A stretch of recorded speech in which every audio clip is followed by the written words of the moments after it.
Hello students, welcome to Pathshala YouTube channel.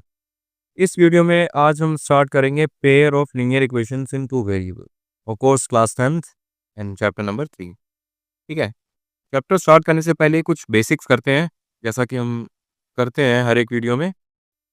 तो basics क्या है इसके? वैसे तो ये चैप्टर आपने 9th क्लास में भी किया होगा, लेकिन फिर भी just for a revision, quick revision करते हैं थोड़ी सी। ठीक है, तो हमें गिवन है pair of linear equation in two variables. पहले तो चैप्टर का नाम है हमारा linear equation in two variables. ठीक है, तो इसका मतलब क्या होता है? सबसे पहले लीनियर इक्वेशन का मतलब जानते हैं कि लीनियर इक्वेशन आखिर है क्या। ठीक है,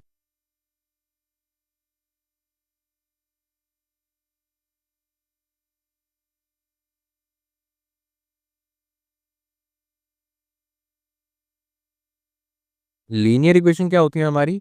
जिनकी हाईएस्ट पावर जिनकी हाईएस्ट पावर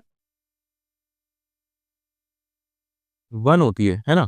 ये हाईएस्ट पावर को हम डिग्री भी तो बोलते हैं। याद आया पिछला साल अपना, है ना? The degree of equation is it's highest power. 2 भी हो सकती है, 3 भी हो सकती है ना? सेकंड, जिस इक्वेशन की हाईएस्ट पावर 2 होती है उसको हम क्वाड्रेटिक इक्वेशन बोलते हैं, है ना?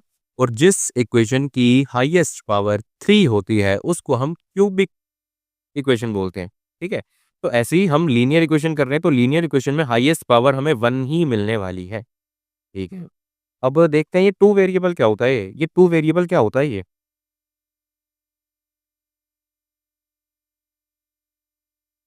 टू वेरिएबल्स, वेरिएबल का मतलब क्या होता है? जो हम मैथ्स में A B C D X Y Z P Q R S T U V W X Y Z जो भी यूज करते हैं, हम अल्फाबेट के जितने भी लेटर्स हैं, 26 लेटर्स जो होते हैं हमारे, अगर वो हम मैथ्स में यूज करते हैं, ठीक है, तो वो हमारे वेरिएबल्स कहलाते हैं। अब ये वेरिएबल का मतलब होता है कि इनकी जो वैल्यू है वो फिक्स नहीं होती, है ना? No fix value. इसका मतलब ये कांस्टेंट नहीं होते, है ना? ये कांस्टेंट नहीं होते। They are not constant. Suppose करो मैंने 2 बोला, 2 का मतलब क्या होता है? भई 2 ही तो है ना? चाहे कुछ भी हो सकता है, 2 बुक्स, 2 पर्सन, 2 कुछ भी हो सकता है, ठीक है ना? 2 पेन, 2 नोटबुक्स, जो भी है, ठीक है? लेकिन अगर मैं बोलूँ एक्स नंबर ऑफ नोटबुक्स, तो एक्स तो कुछ भी हो सकता है ना? एक्स कैन बी एनीथिंग, है ना? Y number of person, Y जो है वो हमारा कुछ भी हो सकता है, कुछ भी का मतलब कुछ भी, कोई भी नंबर हो सकता है, ठीक है? वो एक रियल नंबर हो सकता है ना? वो रियल नंबर में भी मतलब नेगेटिव है या फिर पॉजिटिव है, कुछ भी हो सकता है वो, है ना? लेकिन अगर मैंने 2 बोला तो मतलब 2 ही है, 5 बोला तो 5 ही है ना? ये हमारे कांस्टेंट है, 1 2 3 4 5 6 7 8 9 10 and the counting goes on. ये हमारी कांस्टेंट, सॉरी, ये हमारी कांस्टेंट वैल्यू है। और जो हमारे वेरिएबल होते हैं, वो होती है हमारी ए, बी, सी, डी, ई, एफ, जी, एच, जितने भी हम यूज़ करते हैं मैथ्स में, है ना? जितने भी हम मैथ्स में यूज़ करते हैं अल्फ़ाबेट के लेटर्स, वो हमारे वेरिएबल कहलाते हैं, क्योंकि इनकी वैल्यू फिक्स नहीं होती। हर एक क्वेश्चन में अलग-अलग वैल्यू आती है ना? तुमने बहुत सारे क्वेश्चंस करे होंगे 9th में, 8th में, अब 10th में भी करने वाले हो। तो ये था हमारा चैप्टर का काइंड ऑफ इंट्रोडक्शन, छोटा-सा इंट्रोडक्शन, है ना? जो तुमने पहले भी सीख रखा है। अच्छा, पेयर का मतलब यहाँ पे है कि यहाँ पे हम 2 इक्वेशंस के साथ डील करने वाले हैं, मतलब एक साथ हमें 2 इक्वेशंस गिवन होंगी, ठीक है? 9th में जब तुमने ये चैप्टर करा होगा तो उसमें सिर्फ सिंगल इक्वेशन गिवन थी तुम्हें, है ना? उसमें सिर्फ सिंगल इक्वेशन गिवन थी 9th क्लास में कि यही इक्वेशन है, एक ही इक्वेशन है, इसको तुम करके दिखाओ, ठीक है? इसका ज़रा जनरल जनरल फॉर्म देख लेते हैं, कौन-सी फॉर्म होती है इसकी? इसकी जनरल जो फॉर्म होती है हमारी,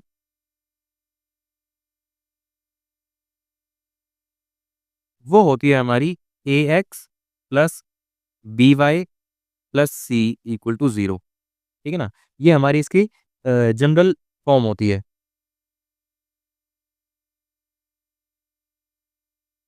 ठीक है? जनरल फॉर्म का मतलब क्या होता है ये? कि कोई भी अगर लीनियर इक्वेशन इन 2 वेरिएबल्स है तो हम उसको इस फॉर्म में लिख सकते हैं, ax plus by plus c।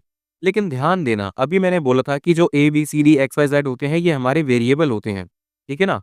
तो यहाँ पे ये भी ध्यान देना कि यहाँ पे जो a, b, c है, ये इक्वेशंस की कांस्टेंट टर्म्स को रिप्रेजेंट कर रही है यहाँ पे, ठीक है ना? क्या बोला मैंने? जो लीनियर इक्वेशन होगी हमारी उसकी कांस्टेंट टर्म को रिप्रेजेंट कर रही हैं। ठीक है? एग्जांपल देखते हैं एक बार इसका छोटा-सा एग्जांपल।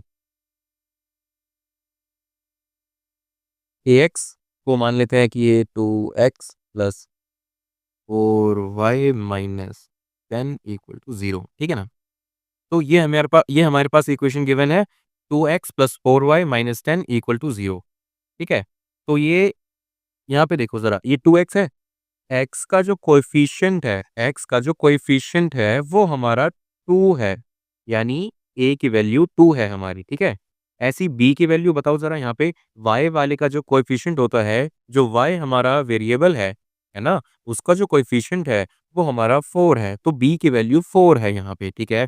c जो होता है हमारा कांस्टेंट टर्म, है ना? अकेला जो टर्म होती है, तो ये हमारी हो जाएगी -10, ठीक है? तो a है हमारा 2, b है हमारा 4, c है हमारा -10। तो अ, ये हमने जनरल फॉर्म भी देख ली है। तो अब इसकी थोड़ी-सी थ्योरीज़ देखते हैं, क्या कहना चाहते हैं ये इस चैप्टर के माध्यम से हमें क्या सिखाना चाहते हैं बेसिकली, ठीक है? सो यहाँ पे कुछ लाइन्स मैंने स्क्रीनशॉट्स लगा रखे हैं। पहला है हमारे पास द लाइन्स में intersect in a single point, है ना? जो 2 लाइन्स हैं आपस में, पहले लाइन से देखते हैं ज़रा क्या होती है। ये मेरे पास 2 लाइन्स हैं, ठीक है? ये जो 2 लाइन्स हैं मेरे पास, ये किस तरह की लाइन्स हैं? अब आप कहोगे पैरेलल लाइन्स हैं, है ना? ये पैरेलल लाइन्स मैंने ड्रॉ करी हैं, क्योंकि आपस में कट नहीं रही हैं। ये पैरेलल लाइन्स कभी आपस में मीट नहीं करेंगी। यानी पैरेलल लाइन्स जो होती हैं, नेवर कट ईच अदर होती है ना? नेवर कट ईच अदर, ठीक है? जो पैरेलल लाइन्स होती हैं वो आपस में कटती ही नहीं है। इसका मतलब ये हुआ कि जब वो कटेंगी नहीं, तो उनके बीच में कोई कॉमन पॉइंट भी नहीं होगा, और कॉमन पॉइंट जो होता है वही हमारा सॉल्यूशन होता है। ठीक है ना? ये हो गया। फिर उसके बाद देखो, मैंने और 2 लाइन्स बनाई हैं, ठीक है? इसको लिख लेते हैं एक बार। ये AB है लाइन और ये CD है, ठीक है? फर्स्ट वाले केस में AB जो है ना? लाइन AB जो है वो पैरेलल है लाइन CD के, ठीक है ना? लेकिन सेकंड वाले केस में देखो, AB and CD are intersecting, है ना? इंटरसेक्ट कर रही है एक-दूसरे को। इंटरसेक्ट का मतलब होता है कट करना, यानी काटना, ठीक है? और कटेंगी 2 लाइन्स तो एक ही पॉइंट पे कटेंगी, ठीक है? अगर वो लाइन्स इंटरसेक्टिंग है तो पक्का-पक्का एक ही पॉइंट पे कट करेंगी। 2 या 3 पॉइंट्स पे तो कट कर ही नहीं सकती हैं, ठीक है ना? तो ये बात भी समझ गए होंगे आप, है ना? इंटरसेक्टिंग एट ओ, यानी जो इंटरसेक्शन है, यानी पॉइंट ऑफ इंटरसेक्शन है, उसको हम ओ नाम दे देते हैं, ठीक है? ओ ही मिलेगा वैसे जनरली, ठीक है? तो AB and CD are intersecting at O, ठीक है ना? फिर एक और तरह की लाइन मैं बनाता हूँ। ये मेरी लाइन है AB, ठीक है? ये मेरी लाइन है AB, और इसी के ही जस्ट ऊपर है मेरी, एक काम करते हैं इसको किसी और कलर से रिप्रेजेंट करते हैं, रेड से करते हैं।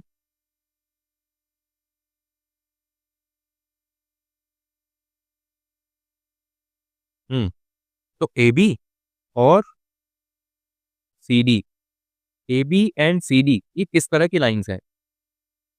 इसको हम बोलेंगे कोइंसिडेंट लाइन्स।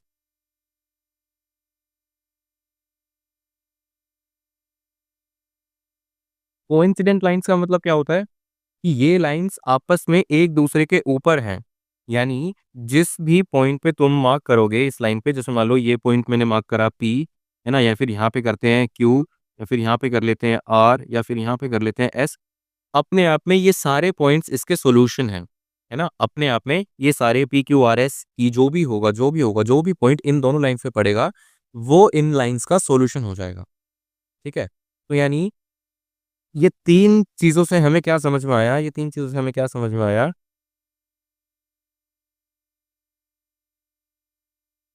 कि जो हमारी पैरेलल लाइन्स होती हैं, वो कभी कट नहीं करती हैं, तो जिस वजह से उनका नो सॉल्यूशन होता है। उनका सॉल्यूशन नहीं होता, यानी कोई सॉल्यूशन उनके बीच में एक्सिस्ट करता ही नहीं। ऐसा कोई पॉइंट ही नहीं है जो दोनों में कॉमन हो, इस वजह से इनका नो सॉल्यूशन। ठीक है ना? फिर सेकंड वाला देखो, सेकंड वाला एग्जांपल क्या था हमारा, ए बी और सी डी है, एक ही पॉइंट पे कट कर रही है, यानी इंटरसेक्टिंग लाइंस है, इंटरसेक्टिंग लाइंस है, ठीक है ना। जब दोनों के बीच में सिर्फ एक ही पॉइंट ऑफ कांटेक्ट है, जब दोनों के बीच में सिर्फ एक ही पॉइंट ऑफ कांटेक्ट है, तो इसका मतलब ये हुआ कि ये दोनों लाइंस आपस में एक ही सॉल्यूशन को, मतलब दोनों के बीच में एक ही पॉइंट कॉमन है, तो एक ही सॉल्यूशन इन दोनों लाइंस का, ठीक है, समझ में आया? ठीक है, क्या कहना चाह रहा हूँ मैं? कि दोनों लाइंस के बीच में सिर्फ एक ही पॉइंट ऑफ कांटेक्ट है, जिस वजह से उनका सॉल्यूशन भी सिर्फ एक ही है, कॉमन सॉल्यूशन, ठीक है। वो कॉमन सॉल्यूशन दोनों लाइंस को, यानी दोनों इक्वेशंस को, दोनों linear equations in two variables को सेटिस्फाई करेगा। समझ में आया? ठीक है। फिर बात करते हैं कोइंसिडेंट लाइंस की। ये कोइंसिडेंस लाइन क्या भला है? मैंने बताया कि अभी जो एक के ऊपर एक लाइन होती है, वो हमारी कोइंसिडेंट लाइंस होती हैं, ठीक है ना। इसका मतलब ये हुआ कि चाहे ए बी और सी डी पे कोई भी पॉइंट ले लो, है ना, कोई भी पॉइंट ले लो, वो अपने आप में सॉल्यूशन है इस लाइन, इन इक्वेशंस का, इन लाइंस का, ठीक है। तो इसके इनफाइनाइटली मैनी सॉल्यूशन होता है ना। कोइंसिडेंट लाइंस का क्या होता है? Infinitely many solutions,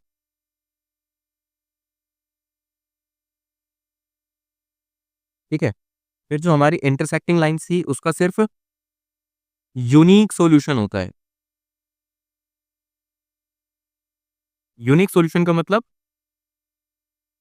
only one solution, है ना, ओनली वन सॉल्यूशन। और जो पैरेलल लाइंस थी, पैरेलल लाइंस का नो सॉल्यूशन, यानी जब कोई पॉइंट ऑफ कांटेक्ट ही नहीं है, तो सॉल्यूशन किस बात का? ठीक है, समझ में आया? अब वापस आते हैं, ये जो बॉक्स मैंने स्क्रीनशॉट यहाँ पे डाल रखा है, द लाइंस में intersect at a single point, in a single point, in this case the pair of equation has a unique solution, है ना।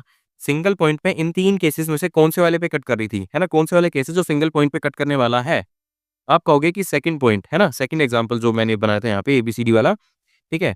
तो ये हमारी कंसिस्टेंट पेयर ऑफ इक्वेशंस कहलाती है, ठीक है। अभी कंसिस्टेंट का मतलब क्या होता है? कंसिस्टेंट का मतलब ये हो गया, जो लाइंस का कोई ना कोई सॉल्यूशन होता है, तो वो कंसिस्टेंट होती है ना। जो लाइंस, जिन लाइंस का सॉल्यूशन होता है, चाहे एक हो चाहे ज्यादा हो, ठीक है, इससे फर्क नहीं पड़ता।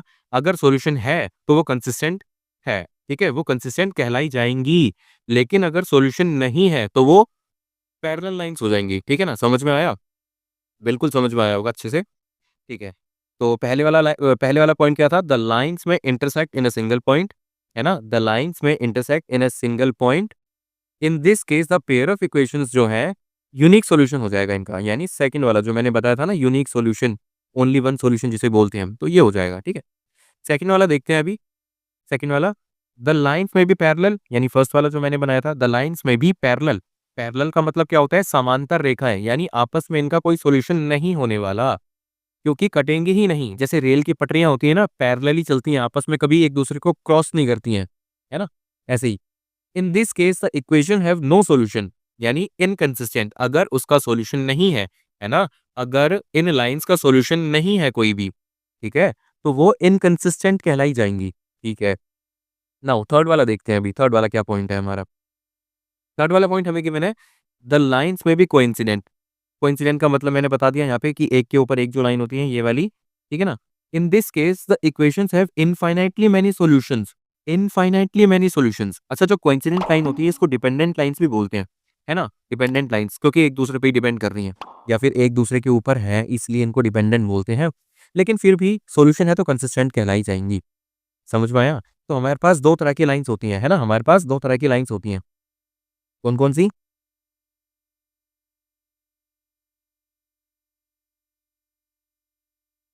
एक कंसिस्टेंट और दूसरी होती है हमारी इनकंसिस्टेंट,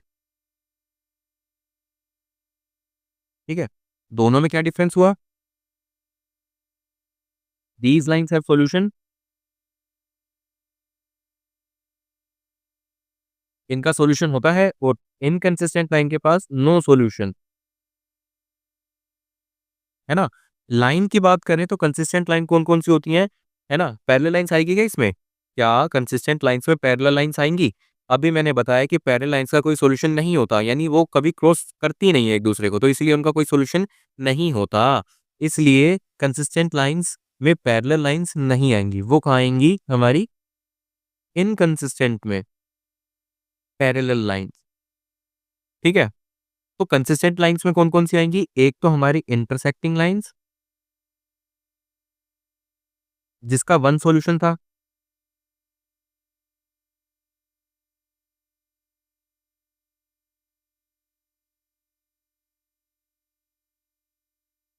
जिनका वन सॉल्यूशन था एटलीस्ट, सॉल्यूशन है तो कंसिस्टेंट है, ठीक है ना। और दूसरी कौन सी आ जाएंगी हमारी? Coincident lines, many solutions, infinitely many solutions,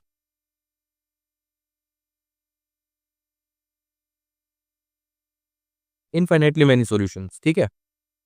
तो आई होप कि आपको कंसिस्टेंट और इनकंसिस्टेंट लाइंस के बीच का डिफरेंस अच्छे से समझ में आ गया होगा। तो आपका होमवर्क यही है आज कि इस वीडियो में जो भी बताया गया है इसको रिवाइज करना। फिलहाल हम आगे बढ़ते हैं, ठीक है। तो अब इन इक्वेशंस को सॉल्व करने के हमारे पास कई सारे मेथड हैं, ठीक है। एक एल्जेब्रिकली है, मतलब जो हमारा मैथमेटिकली हम सॉल्व करते हैं, और एक है हमारा ग्राफिकल मेथड, ठीक है। तो आज हम ग्राफिकल मेथड देखते हैं। हालांकि मैं ग्राफ तो बना के नहीं दिखाऊंगा, लेकिन फिर भी एग्जांपल्स के मैंने कुछ स्क्रीनशॉट ले रखे हैं यहाँ पे, जैसा कि आप स्क्रीन पे देख सकते हैं। तो ये हम देखने वाले हैं अभी, ठीक है। तो graphical method of solution of a pair of linear equation, ठीक है। तो ये चीज़ मैंने ऑलरेडी बता दी है आपको, ये वाली चीज़ मैंने ऑलरेडी बता दी है आपको कि ये क्या है, ठीक है। ये पेयर ऑफ लाइन्स हमें गिवन है, x minus two Y equal to zero, X minus two Y equal to zero. और सेकेंड इक्वेशन हमें गिवन है 3x plus 4y minus 20 equal to zero, ठीक है। a1 अपॉन में a2, b1 अपॉन में b2, c1 upon में c2, है ना। कहाँ पे पढ़ रहा हूँ मैं? a1 अपॉन में a2, b1 अपॉन में b2, c1 अपॉन में c2। इसको कंपेयर करेंगे, ग्राफिकल रिप्रेजेंटेशन देखेंगे, एल्जेब्रिक इंटरप्रिटेशन देखेंगे, ठीक है ना। तो ये चीज़ क्या है एक बार देखते हैं जरा यहाँ पे। तो पहली क्वेश्चन देखते हैं एक बार, ठीक है। पहली क्वेश्चन देखते हैं हम।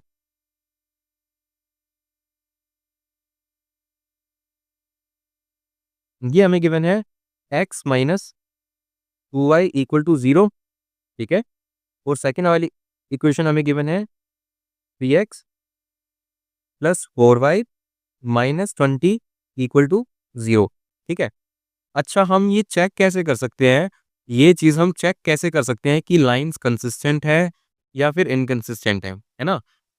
इन other words we can say that the lines, if the lines are parallel, intersecting और coincident lines, how can we check that? So basically हमारे पास ये एक मेथड है चेक करने का, ठीक है। a1 अपॉन में a2, b1 अपॉन में b2, c1 अपॉन में c2 करके हम देख सकते हैं, ठीक है। इधर देखते हैं एक बार। सो जो फर्स्ट वाली क्वेश्चन है x माइनस टू वाई, इसमें a1 क्या है हमारा? a1 है, जो x का कोएफिशिएंट होता है वो हमारा a1 होता है, यानी x ये रहा, x ये रहा हमारा। तो x का जो कोएफिशिएंट है, अब आप कहोगे x के साथ कुछ नहीं लिखा, तो इसका मतलब है a जो है हमारा 1 है ना। b क्या है हमारा? b जो होता है वो y के साथ जो लिखा होता है वो हमारा b होता है, यानी यहाँ पे लिखा है हमारा -2। माइनस को इग्नोर मत करना बच्चे, यहाँ पे बहुत गलतियां करते हैं माइनस प्लस में, ठीक है। तो मैं आपको बता रहा हूँ कि आप माइनस या प्लस में कंफ्यूज बिल्कुल नहीं होना, ठीक है। फिर सी देखते हैं, यहाँ पे सी तो कुछ है ही नहीं, तो जीरो, ठीक है ना। कुछ नहीं है तो जीरो, ठीक है। सेकंड वाली क्वेश्चन में देखते हैं। सेकंड वाली क्वेश्चन में ए देखो, ए की वैल्यू 3 है, एक्स के साथ लिखा है क्योंकि, है ना। बी क्या है हमारे पास? 4। और सी क्या है हमारे पास? -20, ठीक है। ये हम कैसे चेक करेंगे कि लाइंस कंसिस्टेंट है या फिर इनकंसिस्टेंट है? a1 अपॉन में a2, b1 अपॉन में b2 एंड c1 अपॉन में c2 करके, ठीक है ना। तो वही चीज हम यहाँ पे कर रहे हैं, ठीक है। और एग्जांपल्स करेंगे, वैसे जब एक्सरसाइज स्टार्ट करेंगे तब अपने आप समझ में आ जाएगा, ठीक है। तो देखो, तो a1 अपॉन में a2 किया हमने, a1 अपॉन में a2, ये आया हमारे पास 1, है ना। a1 हमारे पास 1 है, b1 क्या है? माफ करना, मैंने a1 और a2 नहीं लिखा, तो यहाँ पे ये a नहीं है, ये a1 है, ये b1 है, ये c1 है, और यहाँ पे ये a2 है, ये b2 है, ये c2 है, ठीक है। a b c मैंने ऐसे लिख दिया, लेकिन a1 b1 c1 a2 b2 c2 है ये, ठीक है। तो a1 अपॉन में a2 करेंगे तो a1 है हमारे पास 1 और a2 क्या है हमारे पास 3, ठीक है। तो A1 अपॉन में A2 आया हमारे पास 3, ऐसे ही B1 अपॉन में B2 करेंगे, B1 अपॉन में B2 यानी -2 है B1 और B2 है हमारे पास 4, ठीक है। ये क्या आएगा, कट करेंगे इसको तो -1/2 आएगा, है ना, -1/2 आएगा। ऐसे ही C1 अपॉन में C2 करेंगे, C1 अपॉन में C2, C1 क्या है हमारे पास, C1 तो 0 है हमारा, C1 तो 0 है हमारा, ठीक है। और C2 क्या है हमारे पास, -20, तो ये अल्टीमेटली 0 होगा, ठीक है। A1 अपॉन में A2, B1 अपॉन में B2, C1 अपॉन में C2, क्या ये तीनों इक्वल हैं? A1 अपॉन में A2 था हमारा 1/3, B1 अपॉन में B2 था -1/2 और C1 अपॉन में C2 तो 0 है। क्या ये तीनों आपस में इक्वल हैं? अरे आप कहोगे बिल्कुल भी नहीं है ये तो इक्वल, है ना? तो क्या मैं इसको क्रॉस कर दूं इक्वल टू के जो साइन है उसको? ठीक है, तो क्रॉस कर दिया।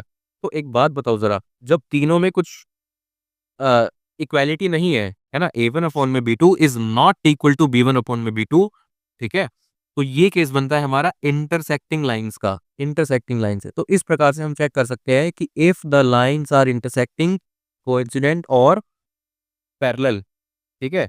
वहीं पे अगर कोइंसिडेंट लाइन्स होती तो इसमें होता A1 अपॉन में A2 equal to B1 upon में B2 equal to C1 upon में C2, है ना? A1 अपॉन में A2 equal to B1 upon में B2 equal to C1 upon में C2। ये कब होता? जब हमारी कोइंसिडेंट लाइन्स होती, ठीक है? फिर पैरेलल लाइन्स होती तो क्या होता? A1 अपॉन में A2 इक्वल है B1 अपॉन में B2 के, लेकिन नॉट इक्वल है C1 अपॉन में C2, ठीक है? लेकिन जब कुछ इक्वल है ही नहीं, कुछ भी इक्वल नहीं है, तो हमारी इंटरसेक्टिंग लाइन्स होती है, जैसा कि हमने इस वाले में देखा, ठीक है? तो एक काम करना, आप होमवर्क में सेकंड वाला और थर्ड वाली इक्वेशंस के साथ चेक करना, कौन-सी सेकंड, थर्ड, ये जो मैंने मार्क कर रहा हूँ यहाँ पे, है ना? ये जो मैं हाइलाइट कर रहा हूँ अभी, ये दोनों इक्वेशंस, ये दोनों पेयर ऑफ इक्वेशंस को आप चेक करके लाना होमवर्क में कि क्या ये इनकंसिस्टेंट है या फिर कंसिस्टेंट है। ऐसे तो सॉल्यूशन ऑलरेडी गिवन है क्योंकि मैंने ये एग्जांपल्स ही लिए हैं एनसीईआरटी से, ठीक है? तो आज की वीडियो को ज़्यादा लंबा नहीं करते हैं, बस यहाँ पे ख़त्म करते हैं। उससे पहले एक बार एग्जांपल 1 देखते हैं। Check graphically whether the pair of equations are consistent यो और इनकंसिस्टेंट, है ना? पैरेलल है या फिर कोइंसिडेंट है या फिर इंटरसेक्टिंग है, ये हमें चेक करना है, ग्राफिकली चेक करना है, ठीक है? तो कैसे करेंगे? ज़रा 9th क्लास का याद करो थोड़ा-सा, है ना? प्रीवियस क्लास का याद करो कि हमने क्या किया था लास्ट ईयर। तो यहाँ पे x लिखते थे, यहाँ पे y लिखते थे, है ना? x में वैल्यू 0 पुट करते थे, फिर y की वैल्यू निकल के आती थी, याद आया? फिर y को 0 पुट करते थे तो x की वैल्यू निकल के आती थी। तो जो फर्स्ट वाली इक्वेशन है उसके लिए हमने ये वाला बॉक्स बनाया और जो सेकंड वाली इक्वेशन है और जो सेकंड वाली इक्वेशन है उसके लिए हमने ये वाला बॉक्स बनाया, ठीक है? दोनों की वैल्यूज़ को अलग-अलग निकाला और हमने इस वाले ग्राफ में पुट किया, है ना? इस वाले ग्राफ में प्लॉट की वैल्यूज़। तो जब वैल्यूज़ हमने प्लॉट करी, हमने पाया, क्या हमने पाया कि ये जो लाइन्स हैं ए, बी और पी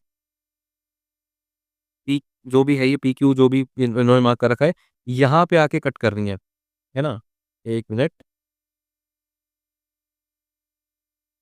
इस वाले पॉइंट पे कट कर रही हैं, जो कि है हमारा बी 6,0, ठीक है ना? 6,0 यानी 6,0 वो वैल्यू है जो दोनों ही इक्वेशंस को सैटिस्फाई करेंगी। कौन-सी दोनों इक्वेशंस को? ये वाली और ये वाली इक्वेशन को सैटिस्फाई करने वाली है, ठीक है? ये क्वेश्चन काफ़ी ज़्यादा ही ईज़ी हैं, इसीलिए मैंने आपको करवाया नहीं, इसीलिए मैंने जल्दीबाज़ी में बस खत्म कर दिया ये वाला। सेकंड, थर्ड क्वेश्चन जो होंगे examples, second and third example वो भी कुछ-कुछ ऐसे ही हैं, ठीक है? तो हम एक काम करते हैं, आप सेकंड और थर्ड एग्ज़ाम्पल को भी होमवर्क में करना और बाकी हम कल स्टार्ट करेंगे एक्सरसाइज से, फर्स्ट वाली एक्सरसाइज करेंगे, है ना? हालाँकि फर्स्ट एक्सरसाइज काफ़ी ज़्यादा ही ईज़ी है, वो आप खुद भी कर सकते हो, लेकिन फिर भी कुछ क्वेश्चन्स हम करेंगे उसके और बाकी के क्वेश्चन्स आप होमवर्क में करके लेके आना, ठीक है? लेकिन वो कल की बात है, तो कल की बात कल देखते हैं, फिलहाल इतना ही। तो आपको अगर वीडियो अच्छी लगी तो अपने इस चैनल को सब्सक्राइब करना, ताकि आपके आने वाले बोर्ड्स जो हैं वो काफ़ी ज़्यादा स्मूथ जाएँ, बहुत अच्छा स्कोर करने वाले हो अगर आप हमारे साथ जुड़े रहते हैं तो, ठीक है? आपका ही फ़ायदा है, ठीक है? तो मिलते हैं आपसे अगले वीडियो में, तब तक के लिए जो होमवर्क दिया है वो करना और पढ़ते रहना, ठीक है? बाय।